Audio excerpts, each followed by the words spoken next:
eu já iniciei a gravação aqui.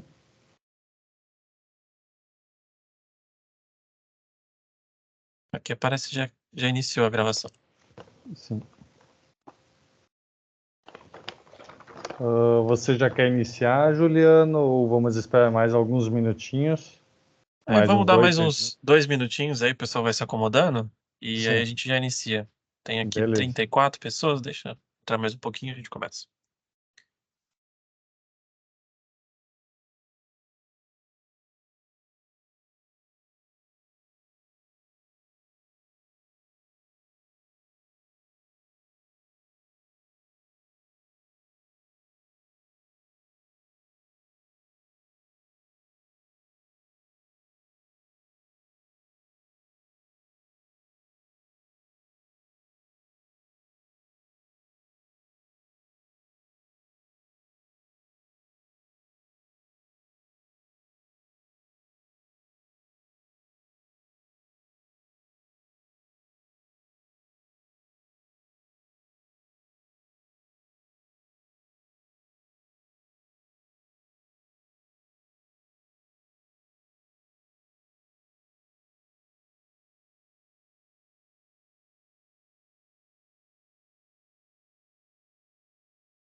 Bom, Thiago, se você quiser começar, aí vai dando uma introdução, respeitando aqui quem chegou no horário também. Beleza. Então, boa noite, pessoal. Hoje temos uma palestra. Bem-vindos à 8ª edição da Semana Acadêmica da Escola Politécnica da Unicinos. Eu me chamo Thiago Weber e eu vou estar aqui no chat passando as dúvidas de vocês ao palestrante. O palestrante André, ele teve um imprevisto de última hora e por esse motivo o colega dele, o Juliano Martins, irá assumir essa palestra. Ele é colega do André e ele auxilia o André nos projetos de hidrogênio verde na ABEólica, que é a Associação Brasileira de Energias Eólicas do Brasil. Mas antes disso, a gente só tem alguns recadinhos. Amanhã a gente tem o tradicional churrasco, a previsão é de sol. Então, quem quiser participar do churrasco tem que se inscrever até o meio-dia. E também a gente pede que responda o nosso formulário de avaliação do evento. A SAEP é organizada pelos alunos, totalmente gratuita, e a gente precisa de pessoas para colaborar nesse evento. E também vou disponibilizar aqui o link para vocês pegar e fazer a avaliação e verem também as atividades da manhã. Então, nesse momento, eu passo a palavra para o palestrante Juliano e peço para que ele faça uma pequena introdução do currículo dele. Obrigado, Juliano. Primeiramente, obrigado aí. Eu acho que é a primeira vez que a Beólica está aqui na Unicinos conosco. Então, a gente fica muito grato e com certeza vai ser uma noite de muito conhecimento de um assunto que está na mídia a todo momento. Olá, Thiago. Olá, pessoal. Boa noite a todos. Obrigado a todos pela presença. Muito bacana estar aqui hoje. Conheço a Unicinos através do meu professor Silvio. Ele se graduou aí, teve toda uma participação na Unicinos, no programa de pós-graduação e mestrado. Então, muito bacana aqui podendo conversar com vocês, trazer um pouquinho de conhecimento do setor eólico, do setor de energias renováveis. E antes de começar a apresentação aqui, falar um pouquinho sobre mim, sobre os meus trabalhos aqui na AB Eólica. Me chamo Juliano Martins, sou responsável pela área de inteligência de mercado e desenvolvimento de negócios aqui da AB Eólica. Trabalho junto com o André, auxiliando na parte de hidrogênio verde. O André Timóteo é o nosso head de hidrogênio aqui, ele que comanda todas as operações junto com as nossas associadas, que eu vou comentar daqui a pouquinho. Eu sou engenheiro químico de formação, tenho minha formação na engenharia. Comecei com projetos pilotos na faculdade, então tive muitos laços acadêmicos desde o início da minha carreira profissional. E depois entrei na área das energias renováveis, na área de vendas, né, de engenheiro de vendas, na área solar. E aí depois, mais para frente, quando me tornei aqui mestre em administração, vim para a Eólica exercer esse papel na área de inteligência de mercado.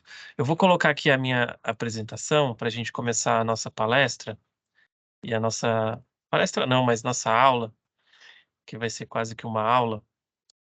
E eu gostaria que vocês ficassem muito à vontade para fazer perguntas no decorrer da minha apresentação, para que fique bastante dinâmico com o que vocês vão ver, o que vocês vão entender, e aí fiquem à vontade.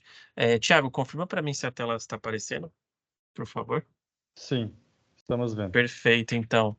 Bom, pessoal, muito obrigado novamente a todos pela presença. Vamos ter alguns minutos, algumas horinhas aqui de muito conhecimento, tanto da parte técnica, tanto da parte de engenharia, da parte política também, porque envolve muito isso. Então, hoje a gente vai trabalhar muito a questão do hidrogênio renovável em todos os seus aspectos. Passando um pouquinho e falando sobre quem é a Eólica, nós nos chamamos Associação Brasileira de Energia Eólica e Novas Tecnologias. Nós fizemos um reposicionamento estratégico de marca há um ano atrás, em que a gente englobou o hidrogênio verde na nossa atuação setorial. E o que é uma associação, né? Qual que é o objetivo dela dentro do setor de energia? Então, basicamente, a gente representa diversas empresas do setor e a gente tenta promover essa indústria, inserindo ela no contexto da política energética nacional, promovendo a competitividade, a consolidação e a sustentabilidade dos negócios como um todo para a área energia eólica.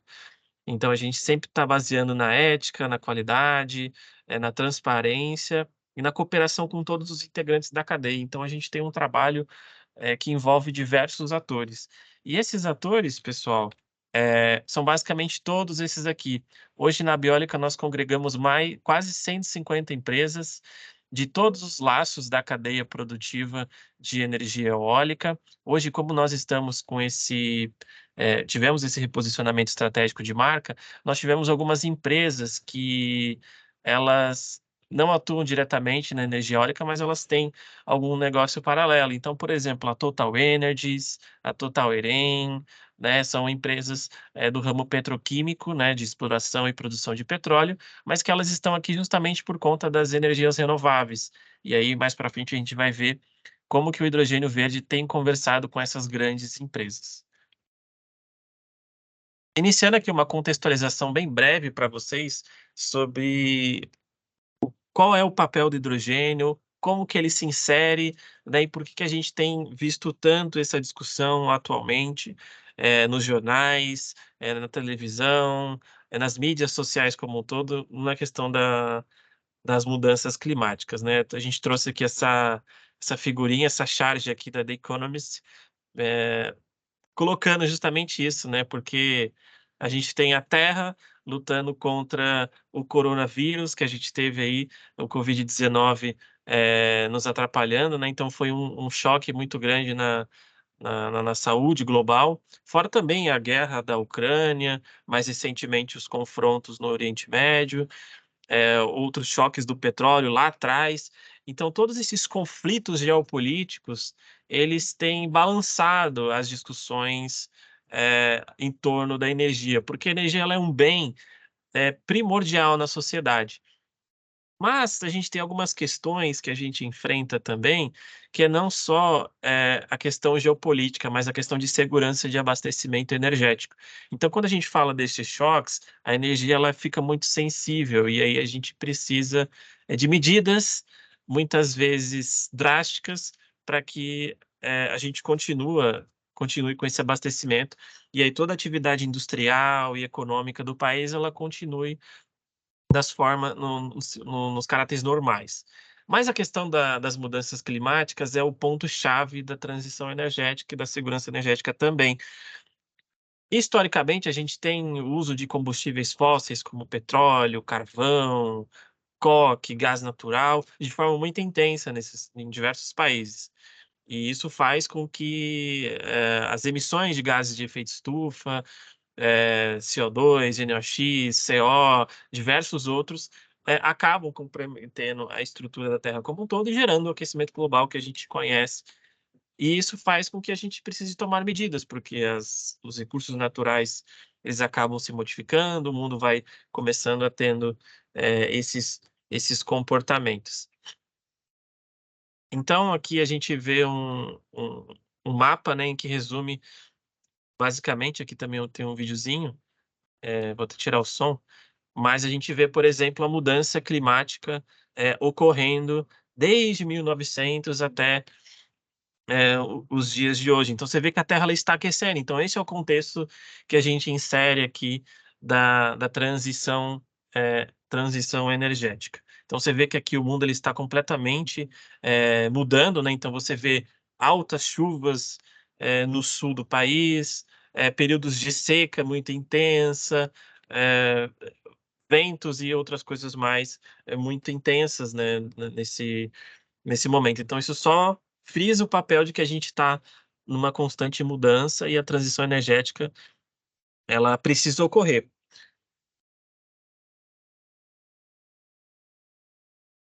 Então o que que a gente qual que é o nosso objetivo, né, nesse contexto da transição energética? Basicamente a gente quer reduzir essa emissão de gases, porque esses gases têm diversos efeitos, né, então isso acaba sendo um problema global, que acaba impactando negociações internacionais, tem impactos de longo prazo, que você não consegue medir, você gera um ambiente de incerteza, porque os efeitos, naturais, eles acabam ocorrendo de uma maneira que você não consegue prever. Então você já tem muitas externalidades, né, então isso acaba comprometendo diversos ambientes, não só o de negociação, mas também o convívio, né, fica bem comprometido. Então, quando a gente fala da transição, a gente está falando de uma mudança, né, de uma evolução e um movimento. Então a gente lá no início nós temos a lenha, o carvão, depois veio o petróleo e aí chega no hidrogênio verde. Então, para eu chegar no hidrogênio verde, eu tive que passar por todos esses usos, todos esses problemas que agora nós identificamos, né. O mais recente deles é a questão do petróleo, e o hidrogênio verde ele surge como uma solução da economia de baixo carbono e um vetor para reduzir essas emissões. Então, ele basicamente é uma solução para setores que a gente chama de hard to abate, que basicamente é o quê? Setores que são muito intensos em emissão de CO2, mas são muito difíceis de descarbonizar. E isso aí gera um dilema tecnológico, econômico, muitas vezes político também, porque acaba que você tem diversas indústrias que têm uma emissão muito forte, que consomem muita energia também, que é, por exemplo, o caso das indústrias de cimento, a indústria de fertilizantes, a indústria do aço. Essas indústrias, elas têm esse caráter natural, elas foram desenvolvidas assim, mas agora há uma pressão mais do que institucional para que você faça essa transição energética. Como eu falei anteriormente, a crise energética na Ucrânia, que ocorreu agora, recentemente, que gerou essa escassez de gás natural, um aumento generalizado de preços das commodities, principalmente na questão das economias mais desenvolvidas, tiveram políticas para eliminação dessa dependência. Então, todo esse contexto geopolítico que cerca os países, né, fazem com que a transição energética emerja mais ainda, como um contexto necessário de ocorrer. E aí a gente tem algumas políticas que ocorreram recentissimamente também para, promover uma transição energética um pouco mais acelerada, que são, por exemplo, o caso do Inflation Reduction Act dos Estados Unidos e o Age Global da na União Europeia, mas também a gente coloca aqui que tem outras políticas em estágio de desenvolvimento. Nós tivemos o Carbon Border Adjustment Mechanism da União Europeia também, que tem o mesmo papel para a questão de produtos verdes, né. Então, você tem diversas outras políticas, pressões institucionais muito fortes para que as economias do mundo se transformem, para um pool de tecnologias verdes. Então agora vamos chegar, se tiver alguma dúvida no chat, viu, Thiago, pode colocar aqui, pessoal, fiquem à vontade para perguntar no decorrer. O Thiago vai me mandando aqui pelo WhatsApp as perguntas, e aí eu vou lendo conforme forem surgindo, porque a ideia aqui é que seja realmente mais dinâmico, que não fiquemos tão presos assim à apresentação. Então agora a gente chega realmente na definição do que é o hidrogênio verde, né?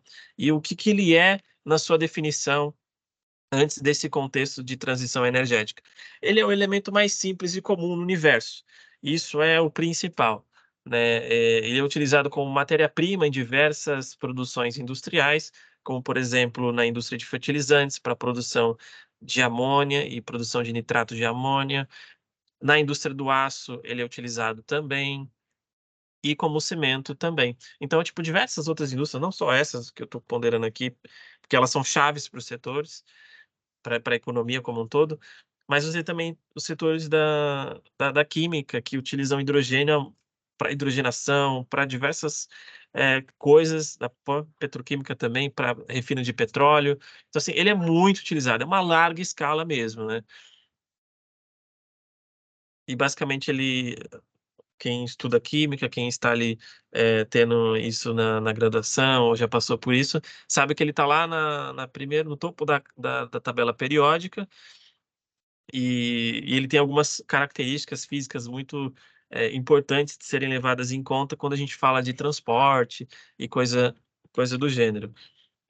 Então basicamente você tem ali no Sol, né, que é a questão da fusão do hidrogênio, você tem a molécula de hélio.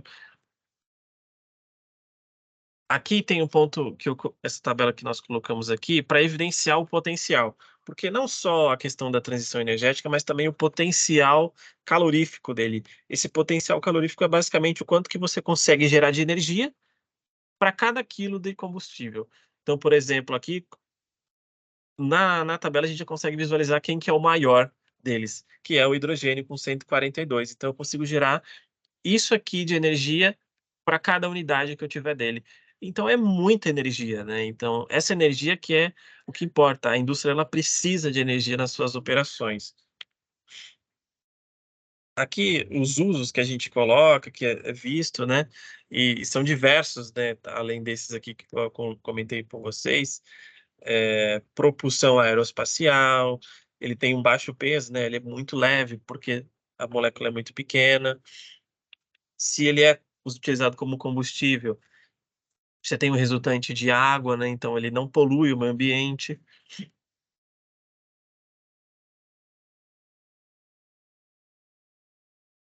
Passar aqui para o próximo slide.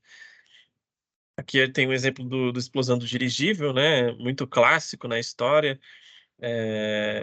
Ele era movido a hidrogênio, né, justamente esse acidente ocorreu na época por falta de segurança, enfim, e também pelo caráter, tipo, muito explosivo dele, né, é muito inflamável. Quando a gente chega agora no contexto de hidrogênio verde, aí a gente entra numa característica um pouco mais técnica, mas que vale a pena ser comentada. Atualmente, né, essa taxonomia, né, a taxonomia basicamente é a classificação, ou seja, como o que que se entende pelo hidrogênio verde, e aí na discussão internacional como um todo virou, um arco-íris. Então você tem hidrogênio de tudo que é quanto é cor, e cada cor, ela basicamente é a designação de como ele é produzido, né. O hidrogênio verde nada vai mais é do que produzido pela via da eletrólise da água, ou seja, é a separação da água, por energias renováveis, né. A gente vai mostrar isso como que funciona mais para frente. Mas a gente tem alguns outros que foram, levantados no debate, porque às vezes atualmente você produz hidrogênio pelo reforma de vapor de gás natural. Só que isso emite muito CO2. E o que nós fazemos? Utilizando o conceito de CCUS, que é basicamente o armazenamento desse carbono. Então, se eu produzo por gás natural, mas utilizo desse recurso de captura desse CO2, então eu teria um hidrogênio que a gente chama como azul. Então, aí criou-se essa escala de cores para identificar as diversas formas que o hidrogênio é produzida. No entanto, isso aqui acaba, com algumas atualizações recentes, justamente por ser um setor incipiente, essas discussões sobre a nomenclatura das cores, ela foi alterada. E aí não se fala mais muito em hidrogênio rosa, musgo, turquesa, branco, mas se fala da pegada de carbono dentro de cada processo produtivo, dele. Tivemos uma pergunta aqui, o hidrogênio verde e amarelo que o governo fala que vem da produção do cana-de-açúcar é viável? Sim, esse hidrogênio verde que tem sido comentado é o hidrogênio oriundo do etanol. Então você tem primeiro a cana-de-açúcar, né, então você pega a cana-de-açúcar, transforma isso em etanol, e aí você faz a reforma do vapor de etanol. É uma via muito, bacana de ser utilizada, porque hoje o Brasil ele tem uma abundância, em terras para produção de cana-de-açúcar, etanol, enfim, o setor sucroalcooleiro no Brasil é muito forte, e isso pode ser com certeza uma rota tecnológica. O que nós ponderamos, isso como a Beólica, né, como uma instituição, é o quê?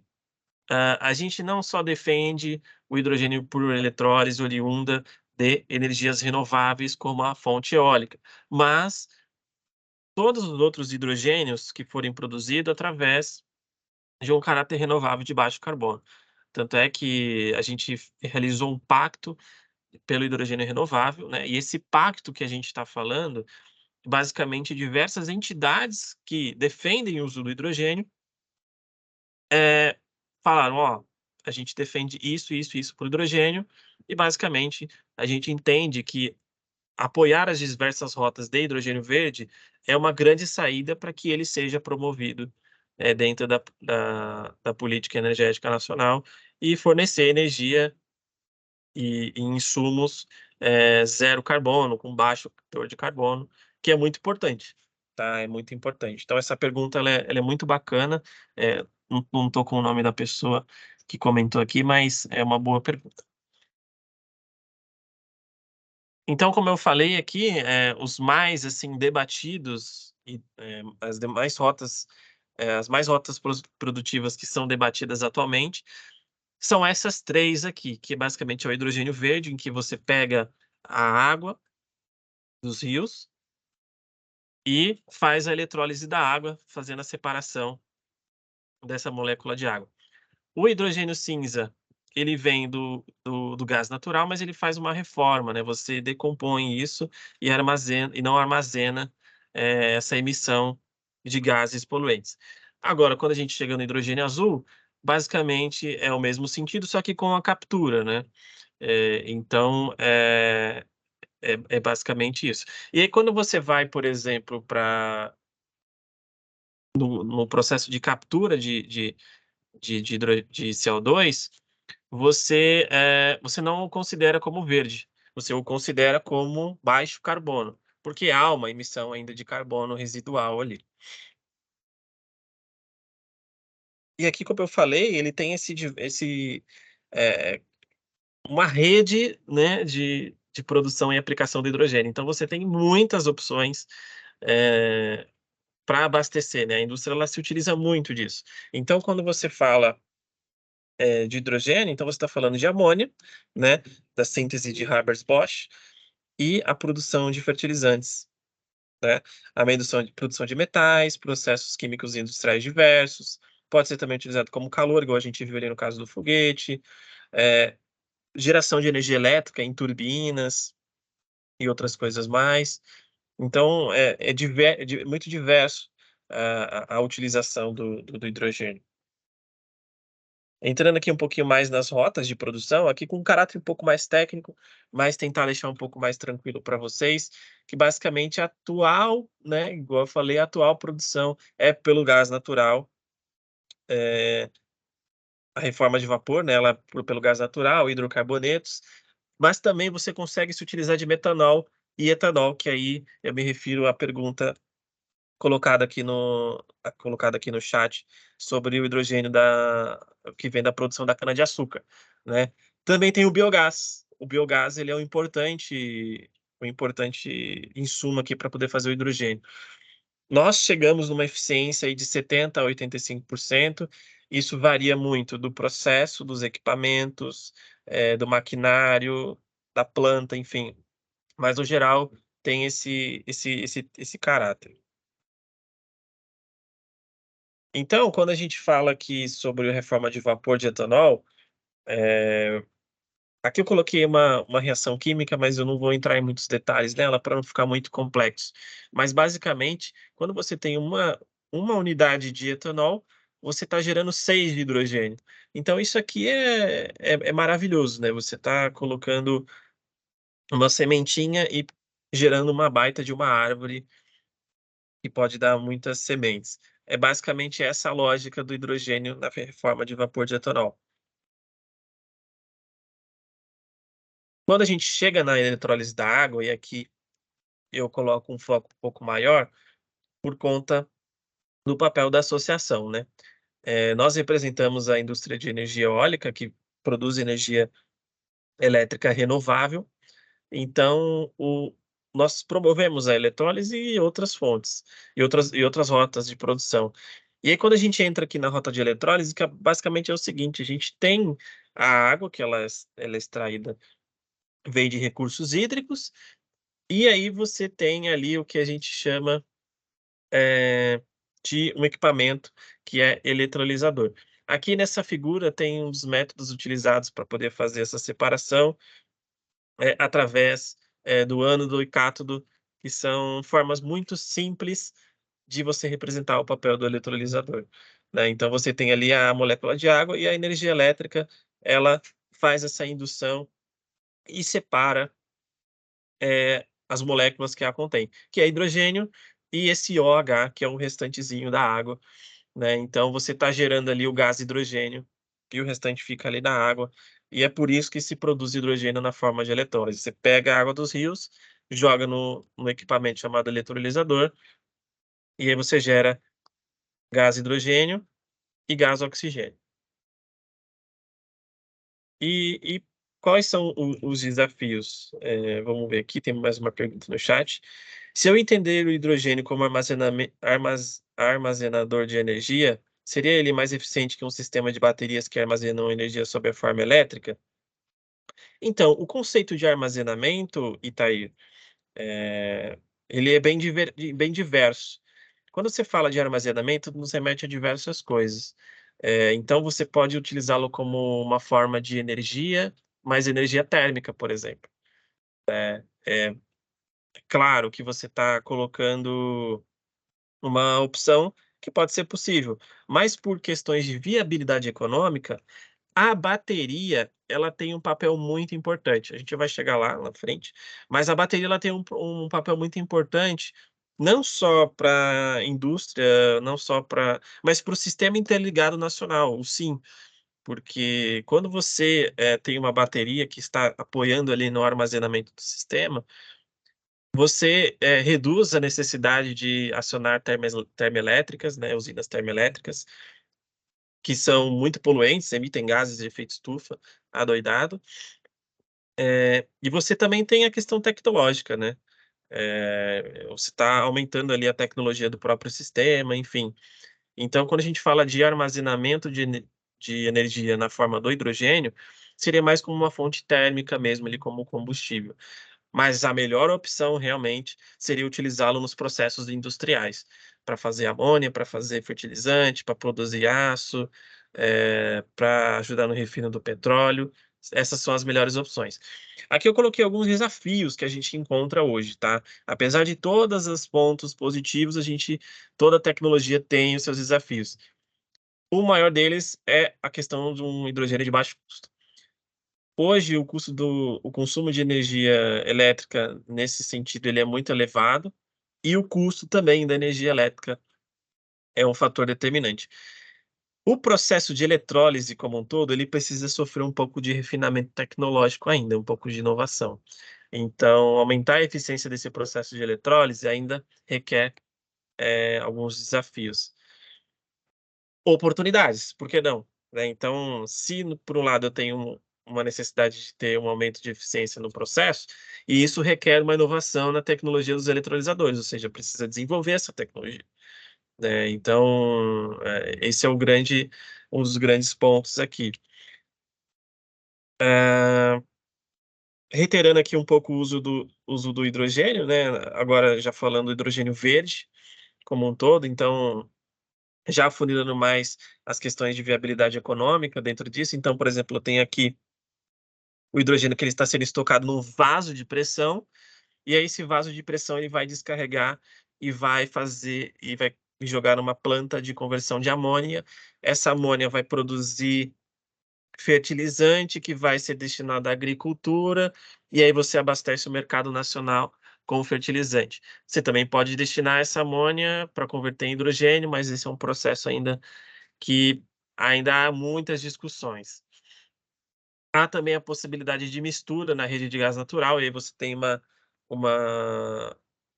um gás natural com mais hidrogênio, e aí você reduz o teor de carbono desse desse processo que você está falando, mas também tem os motores, de célula, que são muito bacanas. A Toyota, ela tem uma iniciativa junto com a White Martins de ter um carro que é o Toyota Mirai. Depois vocês coloquem aí no Google e vejam o Toyota Mirai lá. Então você tem um tanque de combustível, 100% etanol, e aí você tem um reformador ali que vai fazer hidrogênio, que vai ter a célula de combustível, vai gerar energia elétrica e vai botar o carro para andar.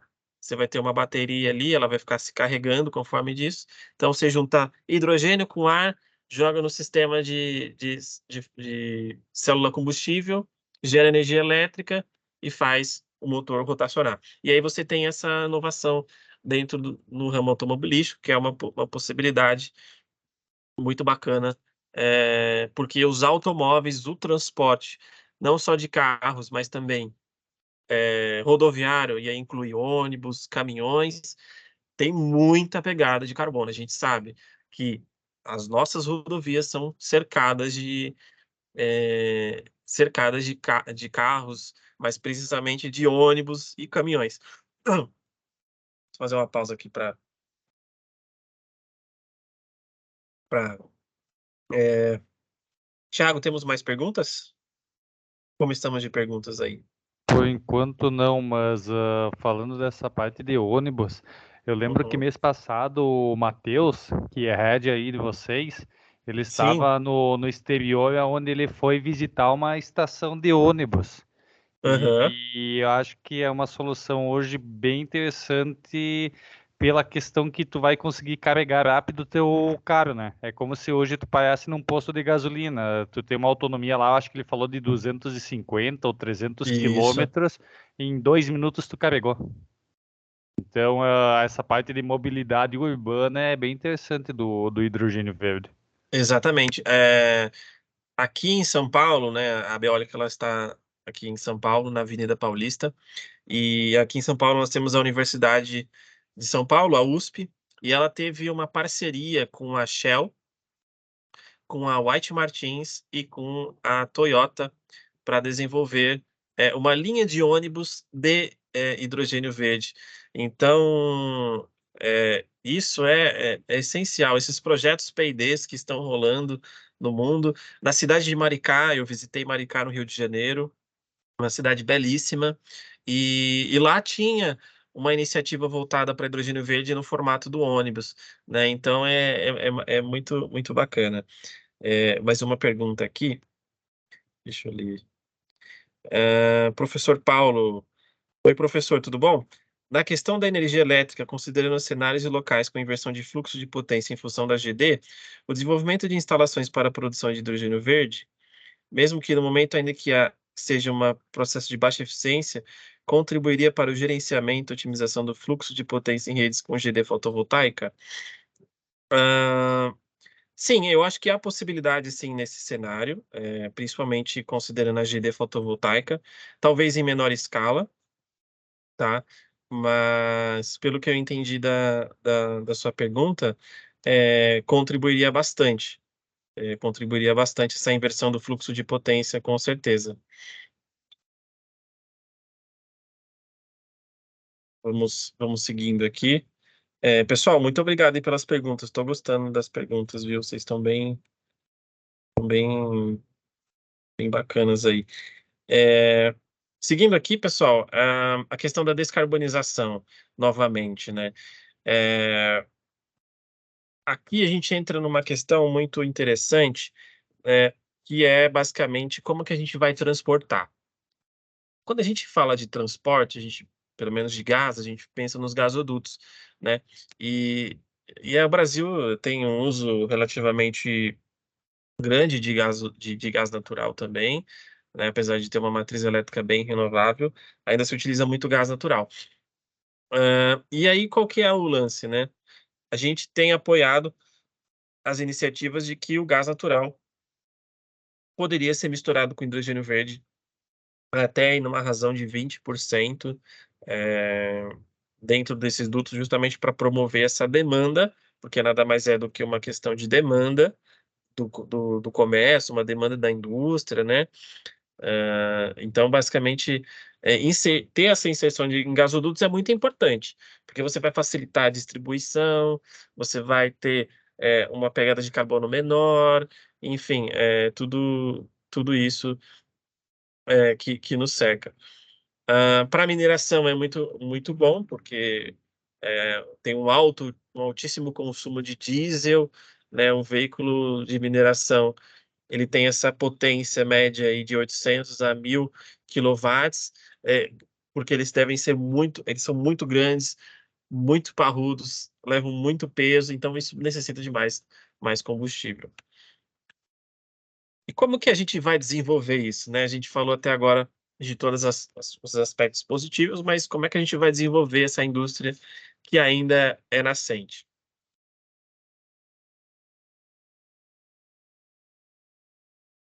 Bom, antes de tudo, a gente tem que ter em mente que o governo, as instituições brasileiras, elas têm um papel fundamental.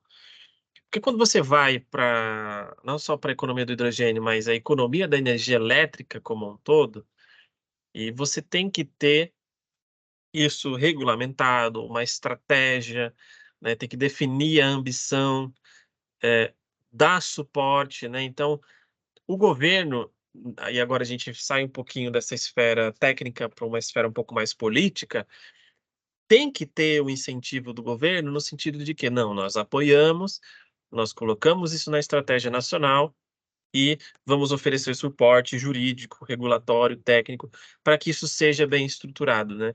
Quando um empreendedor ele chega no Brasil e fala: "Eu quero produzir hidrogênio no Ceará", o que que acontece?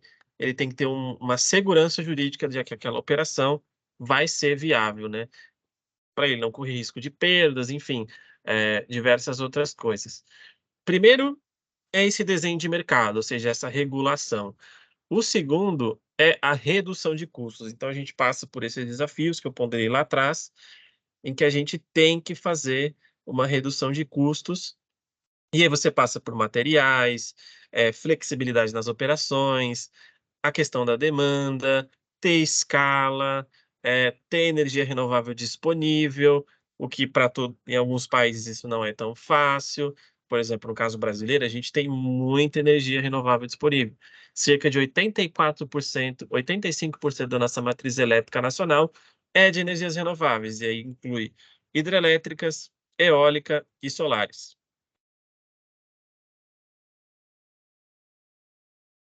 Aqui passando sobre um pouco das atividades, né, de desenvolvimento do hidrogênio, esse mapa aqui, ele já precisa ser um pouco atualizado, porque algumas estratégias nacionais já têm sido bem desenvolvidas, né, então, por exemplo, no caso brasileiro, recentemente a gente teve um projeto de lei que regulamenta toda a economia do hidrogênio.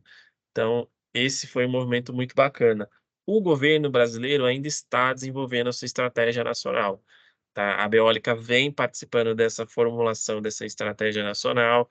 Nós temos contribuído com os ministérios para fazer com que isso chegue da forma mais adequada, até porque a gente representa mais 150 empresas hoje, então a gente teve todo esse cuidado, todo esse carinho em poder, eh, fazer com que a estratégia fizesse o maior sentido, para os empreendedores.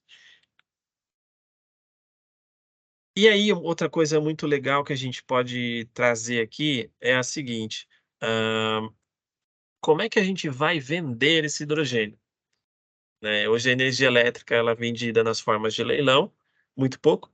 e na forma do mercado livre de energia, em que você consegue fazer livremente ali o comércio.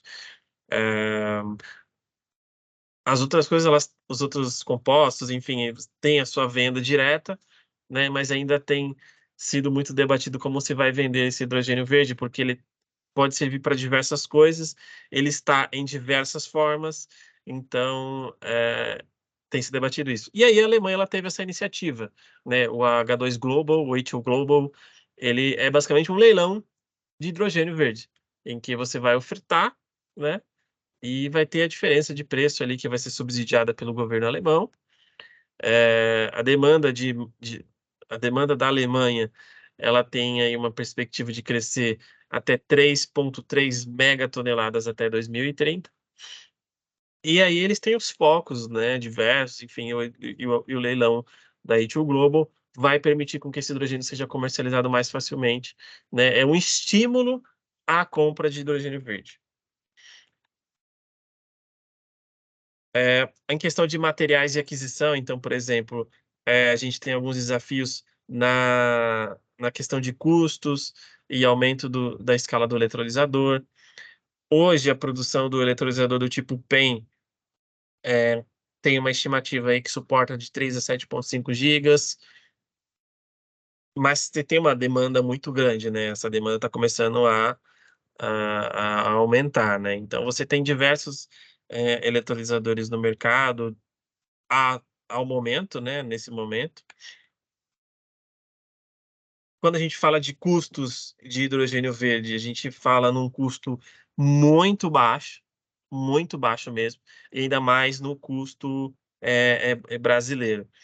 Deixa eu ver se eu acho esse gráfico aqui, acho que é mais para frente. Depois eu passo. Mas a gente fala de um custo muito pequeno, muito baixo mesmo, até por conta da questão de desenvolver mais a energia renovável no país. Então, se a gente combina essa redução de custos e aumenta a eficiência e a vida útil operacional, a gente tem aí, uma grande escala para o hidrogênio. Falando basicamente do contexto brasileiro, né, agora só o Brasil, como que o Brasil tem visto, como as instituições brasileiras têm visto o hidrogênio verde. Aqui estão um dos principais relatórios brasileiros, que fala sobre, o hidrogênio. Vocês podem adquirir esses relatórios no site da EPE, que é a Empresa Brasileira de Pesquisa Energética, são gratuitos, podem ler à vontade, e aí vocês podem só digitar lá EPE no Google, vai ter a aba de publicações, e aí você só digita hidrogênio que vai aparecer esses 5 relatórios aqui. O mais recente deles é esse de refinarias, em que você consegue visualizar a quantidade de hidrogênio consumido nas refinarias do Brasil, que já dá uma noção de quanto mais ou menos o Brasil vai consumir, isso só para refinarias. Um documento muito importante é o PNE, que é o Plano Nacional de Energia. Então, o PNE 2050, elaborado pela EPE também, foi inserido como uma tecnologia disruptiva, porque basicamente ele tem um papel muito importante na política energética nacional e também em todas as indústrias. Então, você tem ali um peso muito grande, para esse composto. Tivemos mais uma pergunta aqui do Davi. De forma prática, como seria o uso do hidrogênio no Brasil? Em qual estado? Seria possível utilizar a infra existente hoje? Exemplo, postos de combustível, perdão. Qual seria a sua visão sobre? Hã, Quando a gente fala, em qual estado, por exemplo, entram algumas coisas, né. Primeiro é a questão da proximidade entre a planta de hidrogênio e o fornecimento de energia renovável. Por que isso? Porque, a depender do arranjo tecnológico, você tem que ter uma conexão, próxima para abastecer, o funcionamento do eletrolisador. Como nós temos uma matriz elétrica muito renovável, poderá ser permitido a utilização da própria rede brasileira, para e aí você tem uma questão geográfica muito ampla, né? Tanto é que os projetos eles estão sendo mais desenvolvidos ali no Nordeste, mas também tem aqui no Sudeste também, né? Então, por conta de no Nordeste você ter muita eólica, você tem alguns projetos ali bem, bem próximos, né? Fora que também tem a questão das eólicas offshore, né? Então, por conta dessas questões de geografia, o Nordeste brasileiro tem se privilegiado nessa questão. E aí o Ceará, né? Você perguntou de um estado, o Ceará é o grande destaque. É só você jogar no Google novamente, Ceará Hidrogênio Verde. Vai aparecer muita notícia, né? O governo do Ceará tem feito diversas iniciativas para o hidrogênio verde, porque tem um potencial muito grande de se fazer hidrogênio lá, por questão de infraestrutura portuária. E aí, caindo nessa questão de, por exemplo, utilizar postos de combustível, no futuro, acho que sim, tá? No futuro, eu acredito que veja uma inovação tecnológica dentro disso, mas tem que também acompanhar outras coisas, como, por exemplo, os carros, né? Os carros terem mais demanda de carros nesse formato. Seguindo aqui, e falando um pouquinho aqui, já entra em coisas um pouco mais regulatórias, digamos assim, ou seja, mais institucionais, que basicamente é o que o Brasil tem feito na forma institucional para promover o hidrogênio verde. Então, nós temos aqui o Programa Nacional de Hidrogênio Verde, que é o PNH2, que a gente chama, que basicamente é um planejamento, né, um programa que vai dizer o que tem que ser feito para poder se trabalhar e construir o hidrogênio verde. Então você tem o eixo 1, que fala das bases tecnológicas, e aí você está falando de toda a tecnologia por trás. Você tem a capacitação e recursos humanos, e aqui entra uma coisa muito importante, que é a capacitação de mãos de obra que vai lidar com essas plantas, que vai lidar com a produção de hidrogênio.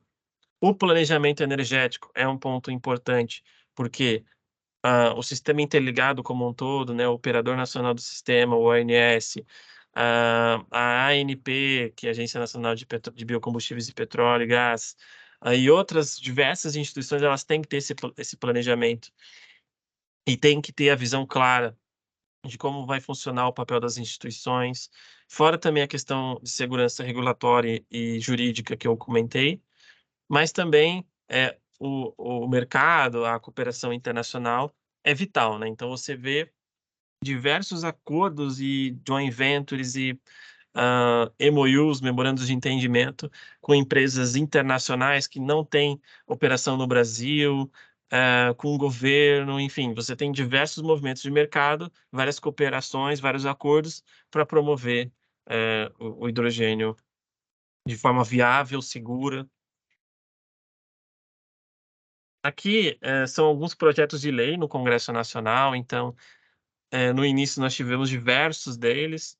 Hoje, o que mais tem tido relevância nos debates, como mais adequado, é o PL 725, do senador Jean Paul Prats, que é o atual presidente da Petrobras, e ele estabelece diversos parâmetros para o hidrogênio renovável. Foi o que tem sido mais aceito, mas isso já mudou um pouco de patamar, porque a gente tem novos PLs em vigência, né? Porque a Câmara dos Deputados e o Senado Federal tiveram iniciativas, né? Diversas iniciativas, e aí foi se construindo lá dentro outros textos, né? Para dar esse marco legal. Aqui, a nível estadual, também tivemos algumas iniciativas. E aí, adicionando na pergunta anterior do Davi, esses são os grandes estados aqui que têm debatidos, né? Tem outros que têm falado sobre hidrogênio verde, mas, por exemplo, o Ceará é o destaque, tem a Bahia, Pernambuco, tem Santa Catarina também, que tem colocado algumas leis e decretos para poder motivar a produção de hidrogênio. Como eu falei, então, temos aqui o Senado, né, na Comissão Especial do Hidrogênio Verde, que é o senador Cid Gomes, que ele começou a ter essa iniciativa, ele muito engajado, muito participativo. A Beólica já teve presença no Senado Federal conversando e trocando informações com senadores, e também na comissão especial da Câmara dos Deputados com Arnaldo Jardim, que também quase é similar ao senador Cid Gomes. Então foi um momento muito bacana nesse meio de ano, em que a gente teve uma aproximação muito bacana com esses parlamentares, né?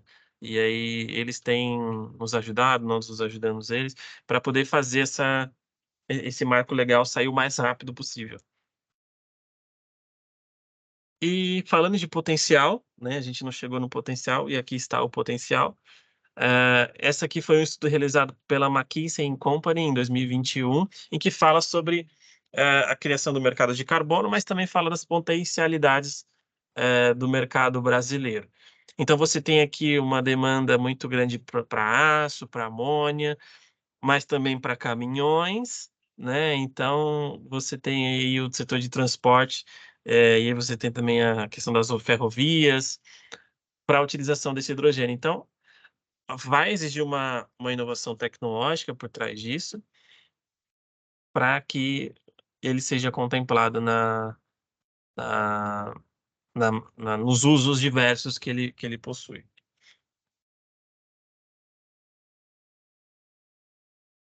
Aqui mais uma pergunta do Tiago. Na sua opinião, com a tecnologia atual, é possível aumentar a eficiência de projetos como o da Eletrobras Furnas, que visa armazenar energia em gás hidrogênio em baterias de lítio e utilizar essa energia em horários de picos no SIM? Pois a Eletrobras concluiu que o hidrogênio tem eficiência baixa no setor elétrico. Sim, seria uma possibilidade de aumentar essa eficiência de projeto, a eficiência desses projetos, né, ainda mais, utilizando a questão das baterias, né. As questões das baterias, elas poderiam ser utilizadas justamente por conta, das restrições de geração que ocorre, tá. Então a combinação de baterias, e também essa questão do próprio hidrogênio, ela faz total sentido.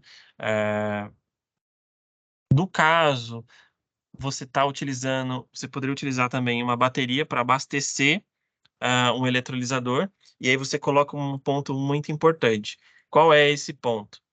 Quando você trabalha com energia solar e energia, eólica, você fala de fontes variáveis, né, elas têm uma variação ao longo do dia.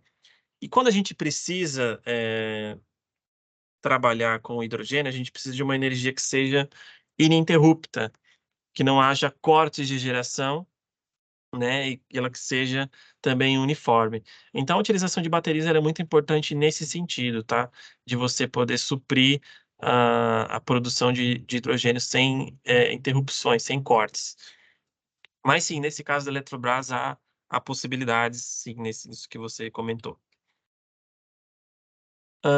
Aqui nesse gráfico que a McKinsey trouxe, eu coloquei aqui para vocês, é basicamente a geração de energia elétrica no Brasil, considerando o cenário de hidrogênio verde. Então você vê que há um crescimento na demanda de energia elétrica, justamente porque você vai precisar de mais energia elétrica para poder fazer hidrogênio verde.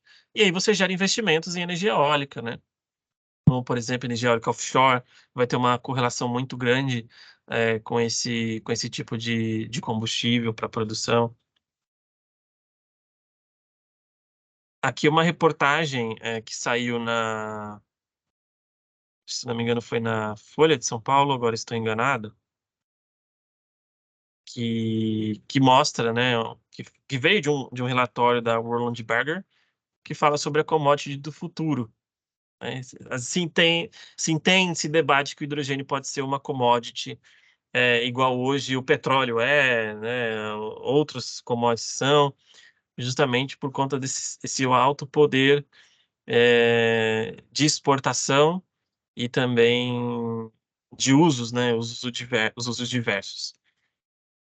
Mais uma pergunta aqui do Itair. A eletrólise a eletrólise não leva as fontes de matéria-prima, água, componentes químicos e eletricidade. Daí saem indagações do tipo: onde operar e quais as repercussões ambientais e sociais, assim como quais as formas de consorciar com produções ou intervenções paralelas, por exemplo, produção de sal, intervenções em favor dos aspectos físicos e ambientais. Então, quando você fala da dessalinização, é muito importante e nós temos que tomar cuidado com isso, né, é um ponto crucial.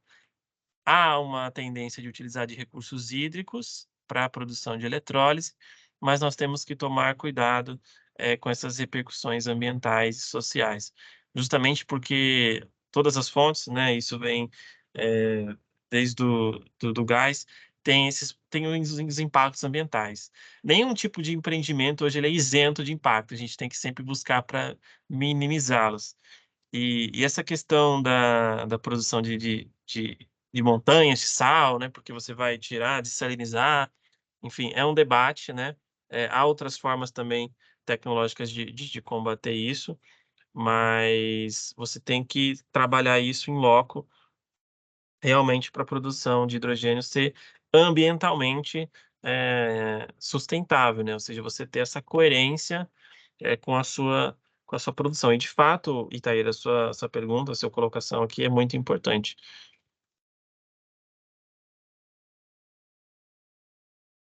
Aqui a gente, demonstra, aspectos de infraestrutura. Teve uma pergunta mais cedo sobre infraestrutura, e aqui a gente está falando de infraestrutura portuária, né, então a gente tem diversos portos ao redor do Brasil, como o Porto do Açu, Porto do Pecém, Porto do Suape, que eles estão mais concentrados no Nordeste, não só também por questões geográficas, mas por questões tecnológicas também. Então, as empresas elas têm feito o quê?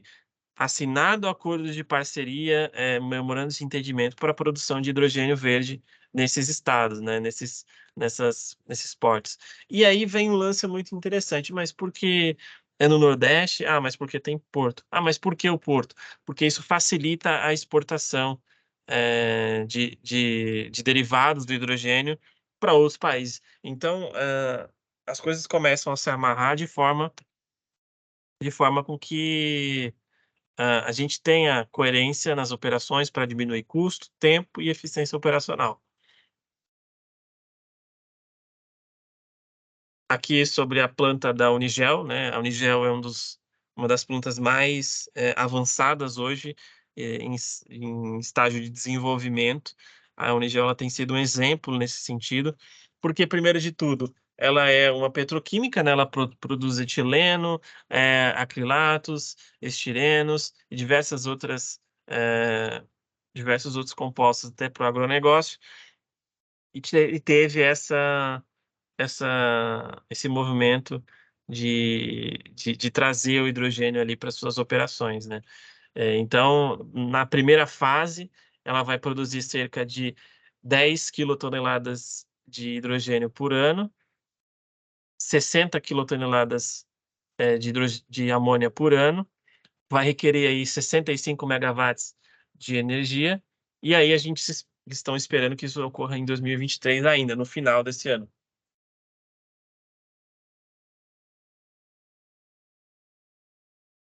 As outras fases já têm um capital mais intensivo, então você percebe aqui que tem cerca de 1,5 bi de dólares envolvidos, com mais de 100 mil toneladas ano de hidrogênio e 600 mil toneladas ano de amônia. É bastante coisa, já consegue abastecer algumas demandas nacionais, até porque o fertilizante hoje ele é quase 100% é importado, tem esse grande problema, e você tira um gargalo que ocorre há muitos anos no Brasil.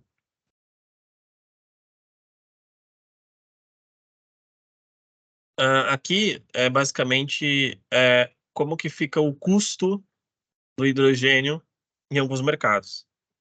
E o Brasil tem o hidrogênio e a amônia, né, aqui a gente colocou a amônia, mais barato do mundo, né, um dos mais baratos do mundo. Vocês percebem que a Europa ela nem aparece nesse mapa, né, não tem nem como falar da Europa produzindo esse tipo de composto. Porque ela não tem infraestrutura, ela não tem energia renovável, então por isso que o Brasil tem sido um player de muito destaque. E aqui o gráfico que eu mencionei antes, né, esse gráfico de custo, e aí considerando o eletrolisador e o custo da energia renovável mais barata em 28 países, e o Brasil, olha onde ele está, aqui com um dos custos mais baratos, de energia, o LCO de energia perdão, mas de hidrogênio. Então, em dólar por quilo, você tem aqui o hidrogênio no Brasil muito, muito competitivo, muito barato.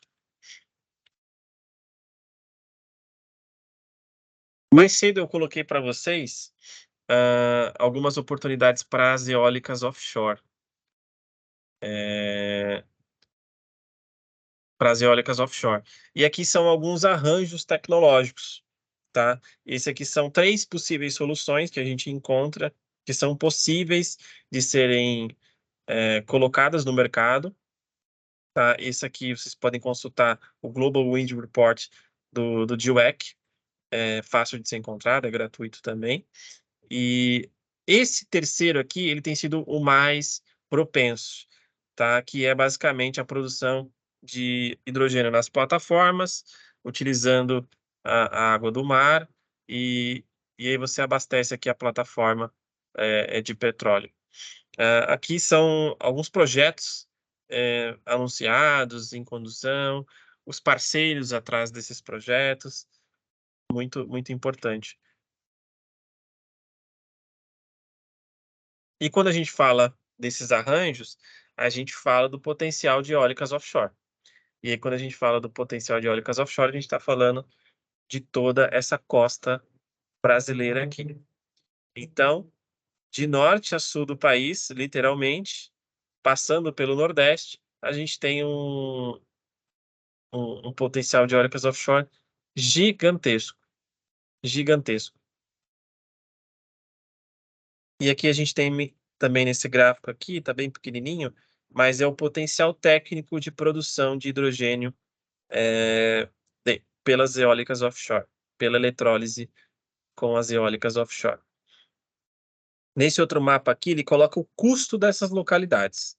Então, a gente vê aqui que em São Paulo, Paraná, Santa Catarina, mais aqui para baixo, Rio de Janeiro, você tem aí custos altamente competitivos, muito competitivos, muito propenso à utilização e produção de hidrogênio pelas eólicas offshore. Aqui em cima, no Nordeste, aqui no Ceará, Piauí e Pará, você tem a mesma característica, né?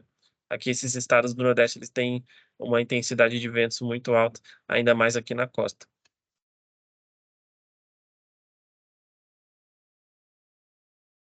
Aqui existe um conceito muito bacana, que é aquele do Porto Indústria, e é o porquê que eu expliquei, porque que muitos portos estão trazendo essa,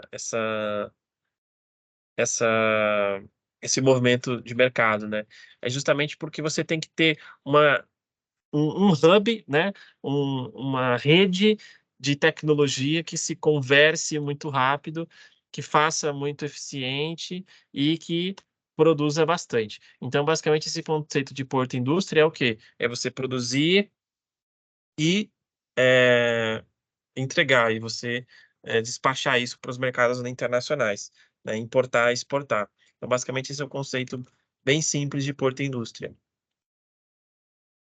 Mais cedo eu falei sobre o papel da eólica e a cooperação para o hidrogênio, e aqui o Pacto pelo Hidrogênio Renovável. Aqui, essa aqui é a nossa presidente executiva, a Elbia Ganum. Aqui está o Ansgar, da HK, a AB Solar e a Biogás aqui. Então, essas 3 instituições fizeram parte do Pacto pelo Hidrogênio Renovável, em que a gente assinou um documento dizendo, nós precisamos isso, isso e isso. Então, basicamente, a gente vai contribuir para a definição de um arcabouço regulatório, desenvolver o mercado, promover o desenvolvimento socioeconômico e disseminar essas oportunidades que o hidrogênio nos cerca, né? Então, a Beólica está aqui como uma instituição de parceria e apoio para esse mercado. Algumas considerações finais e aí colocar alguns temas que a gente vem debatido muito, que é a oportunidade da nova industrialização, da neoindustrialização para o Brasil. E aí você está fazendo um adensamento tecnológico, você está trazendo capital para o Brasil de outras indústrias para que isso seja direcionado ao hidrogênio verde, que ele vai ser o vetor da transição. Então, a gente começou falando lá das mudanças climáticas, da geopolítica, do uso da lenha, do carvão, até chegar no hidrogênio verde. E aí você vê que essas parcerias e cooperações nacionais e internacionais, elas são essenciais para mobilizar investimentos, tá? E aqui um conceito, que eu falei, que é da política industrial verde, né, da neoindustrialização. Essa política industrial verde é basicamente isso, é você ter um arcabouço regulatório, né, você ter uma segurança jurídica para que essa indústria se desenvolva. E aqui encerrando a minha fala, e eu abro para perguntas novamente, vocês vão ficar à vontade para perguntar, mas desde já acompanhem a Beólica nas redes sociais, nós temos Instagram, LinkedIn, YouTube, diversas vezes fazemos webinários no YouTube gratuitos. Aqui alguns relatórios técnicos que vocês podem utilizar, nos trabalhos técnicos de vocês, da graduação, da pós, que são dados técnicos que a gente trabalha aqui intensamente todos os dias, que é o Infovento, né. A gente tem uma equipe de inteligência dedicada à construção desse Infovento, e alguns outros estudos que a gente, contrata e faz e divulga isso, na imprensa. Então vocês podem referenciar a Beólica sempre que vocês quiserem em estudos, de energia. Quando você estiver, viajando e quiser saber mais sobre energia eólica, escute o Cabeça de Vento, que é o nosso podcast, então ele está nas plataformas digitais. Sempre a gente está colocando novos episódios. Tivemos um agora recentissimamente que saiu, e fiquem à vontade para nos escutá-los lá. E é isso, pessoal. Muito obrigado. Eu deixei aqui meu e-mail, caso vocês queiram, me contatar. O meu LinkedIn também, vocês podem me procurar lá no LinkedIn da AB Eólica. Pessoal, muito obrigado e fico aqui à disposição para novas dúvidas.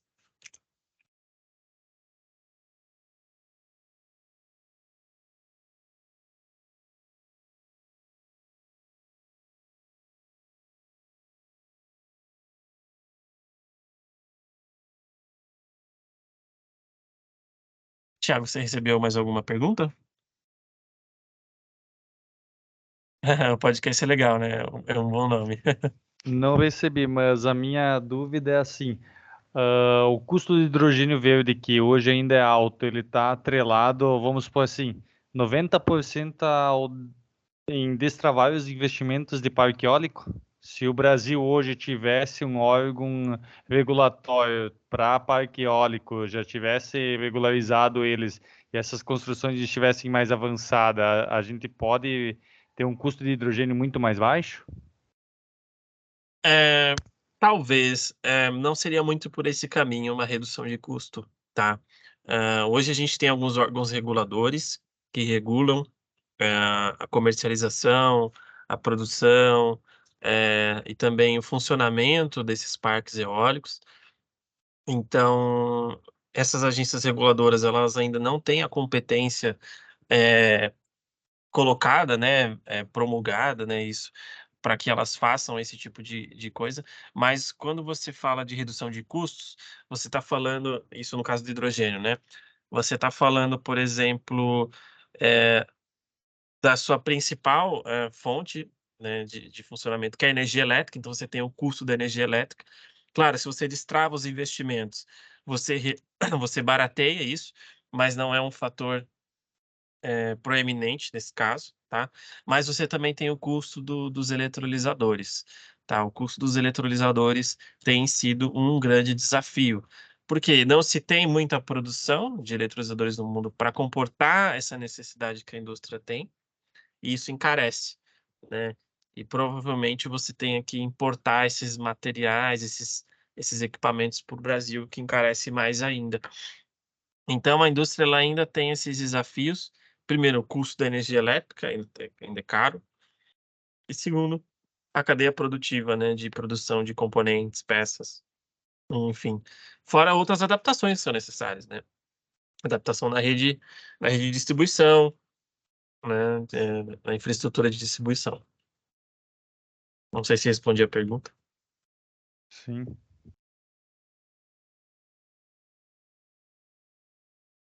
Perfeito, pessoal. Mais alguma pergunta que vocês queiram? À vontade, sobre hidrogênio, sobre a eólica, sobre diversas coisas.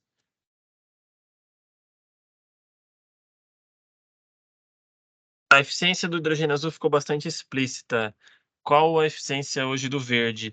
A eficiência do verde varia muito do equipamento que você está utilizando, né? Por exemplo, qual modelo de, de eletrolisador você vai se utilizar. Mas, no geral, você tem aí na casa dos 70%, 80%. Você tem aí uma perda de eficiência relativamente ok. Ok, não, mas ainda precisa melhorar essa eficiência justamente por conta é, de estar utilizando energia elétrica e você se perde isso no processo. Enfim, precisa se melhorar a eficiência desses equipamentos.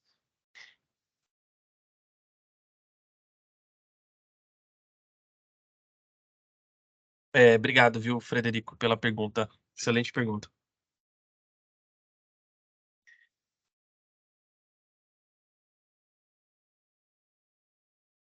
Bom, aqui no chat eu não vejo mais nenhuma dúvida. Vamos ver. O Itair novamente. Sobre os fornecedores de equipamentos, como anda a indústria nacional? Itair, olha, essa pergunta é muito pertinente, viu? É muito pertinente. A gente tem alguns empreendedores para fornecimento de peças e equipamentos, tá? Mas irão requerer mais. Isso aí de peças e componentes gerais, eu digo tubulações, válvulas, compressores, bombas, ahn, e outras coisas mais, mas no que tange eletrolisador é o que mais precisa se desenvolver, porque senão a gente vai ficar dependendo. Não se tem, né? Não se tem produção de eletrolisador nacional. Então você tem que atrelar o mercado externo. Esses outros que eu falei tem, né? Então, por exemplo, a WEG produz motores. É, existem outras empresas que também têm compressores, né? Ah, quais são os maiores fornecedores de eletrolisadores do mundo? Sim, a China tem um grande papel nisso. Tem um grande papel nisso de eletrolisadores. Mas também tem a ThyssenKrupp. A ThyssenKrupp, eu só não lembro a nacionalidade dela. Se eu não me engano, ela é alemã. A ThyssenKrupp, ela é conhecida pelos elevadores, né? Mas ela tem ah, o- ela tem uma linha de eletrolisadores, que é a ThyssenKrupp Nucera. Isso, ela é alemã, boa.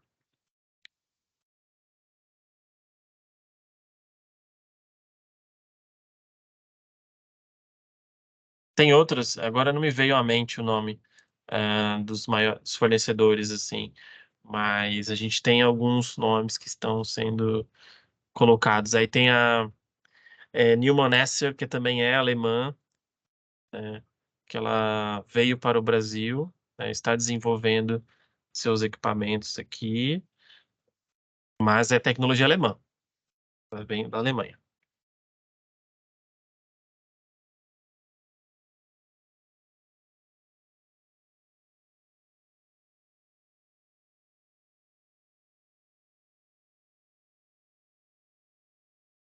Mais alguma pergunta, pessoal? Vamos lá. Obrigado, Betânia. Pessoal, se mais ninguém tiver alguma pergunta, se vocês quiserem também, pode me mandar por e-mail, pelo LinkedIn, fiquem à vontade. A gente está sempre apoiando os estudantes, a academia, desde a graduação até o doutorado. A gente já fez muita entrevista, já concedeu muita entrevista para doutorandos, pós-doutorandos, gente com projeto na CAPES. Então, fiquem à vontade, se vocês tiverem aí colegas seus que estão fazendo pesquisas para hidrogênio, para renováveis, para eólica, entrem em contato conosco.